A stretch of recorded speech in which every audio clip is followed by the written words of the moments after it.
বৃক্ষ দিয়ে সাজাই দেশ, সমৃদ্ধ করি বাংলাদেশ প্রতিপাদ্য নিয়ে নানা আয়োজনের মধ্য দিয়ে বরিশালে বৃক্ষ মেলা শুরু হয়েছে।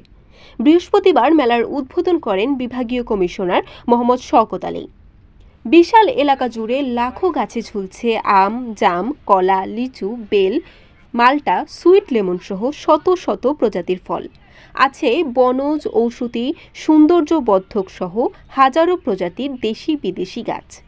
প্রতিদিন সকাল ৯টা থেকে রাত ৮টা পর্যন্ত সবার জন্য উন্মুক্ত মেলা প্রাঙ্গণ।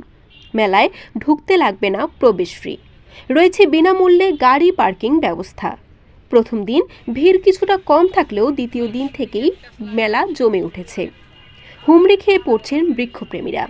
অফিস থেকে ফেরার পথে অনেকেই ঢুঁ মারছেন বৃক্ষ মেলায়। হারিয়ে যাচ্ছেন সবুজের ভিড়ে। বেশি বিক্রি হচ্ছে ছাদ বাগান ও ঘর সাজানোর গাছ।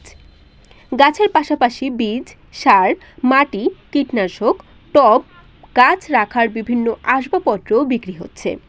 বিক্রেতারা বলছেন, বরিশালে বড় গাছ লাগানোর মতো জমি আছে খুবই কম। এজন্য ফুল গাছের মধ্যে নয়নতারা, অলকানন্দা, নীলকণ্ঠ, বিভিন্ন প্রজাতির জবা, রঙ্গন, মাধবীলতা এইসব গাছ বেশি চোখে পড়ছে। এছাড়াও ক্যাকটাস, পাতাবাহার, বেগুন, মরিচ, ক্যাপসিকামের মতো ছোট গাছের চাহিদা বেশি। তবে যাদের ছাদ বা কিছুটা জমি আছে তারা আম, লিচু, মাল্টা, কমলা, সফেদা সহ বিভিন্ন ফল গাছ কিনছেন। বৃক্ষের পাশাপাশি মাটির তৈরি জিনিসের কয়েকটি দোকানও দেখা গেছে। তবে এখনও বেচাকেনা জমে ওঠেনি। অধিকাংশ মানুষই আসছেন দেখতে। শেষ দিকে বিক্রি বাড়তে পারে। মেলায় অর্ধশতাধিক স্টল রয়েছে। মেলা সকলের জন্য উন্মুক্ত। মেলা চলবে 19 সেপ্টেম্বর পর্যন্ত।